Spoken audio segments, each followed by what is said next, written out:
Thank you all for coming this morning. I'm Zoe Allen, a passionate art curator with an insatiable curiosity for creativity in all its forms, from fashion and food to interior design and architecture.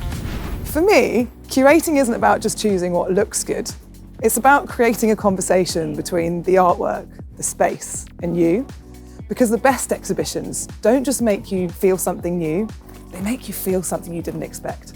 Westfield approached me. They wanted to introduce a little bit of energy and some life into the space. The brief was to really bring people to the space, bring families, people of all ages and walks of life to kind of come down here and be inspired by a canvas that in some way introduced kind of nature and also celebrated their sustainability objectives.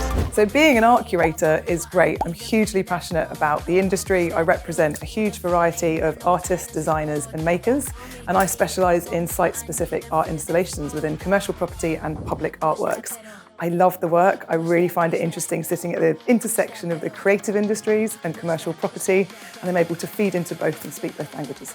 The property sector is providing much more canvases and much more opportunities than the gallery sector, and I think probably 10 years ago the barometer of success for a lot of creatives is gallery representation, whereas nowadays you've got the likes of Yinka Adori, Walala, lots of artists that have absolutely skyrocketed in the last 5 years.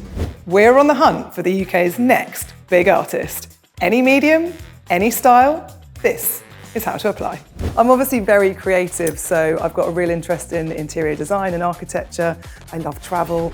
I'm a massive foodie. It's probably one of my biggest loves, eating out, cooking. I spend a lot of time in Italy as well, sort of honorary Italian. For centuries, the female form was presented through the male lens, but artists like Frida Kahlo, Cindy Sherman helped turn that on its head. And today, conversations around gender are more fluid than ever. Because art doesn't just reflect who we are, it helps redefine it. In this series, we're going to teach you how to make money from your property simply by what you put in it. This is Styled to Sell. Here are my top tips for curating artwork for the home. Firstly, if it's a new space, really get comfortable with the area that you're in. What does the space need? And get comfortable with those white walls. Let the space evolve naturally and don't rush to buy all of your artwork from the same place. It's a really magical experience if you evolve through time and curate artwork based on experiences.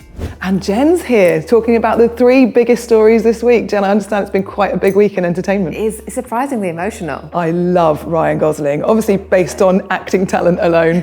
Now, we've got a clip of the world premiere, so let's take a look. Art has never just been about beauty. It's been a weapon, a protest, and a voice for those who refuse to be ignored. From Guernica, a raw and unflinching response to the horrors of war, to the anonymous street interventions of Banksy, art's always challenged power. It captures moments we would rather forget and gives a platform to people who might otherwise go unheard. Because when words fail, or a silence, art steps in, provoking, questioning, and sometimes changing everything. Ain't no time to slow down. Only beauty, I want more. I need to feel that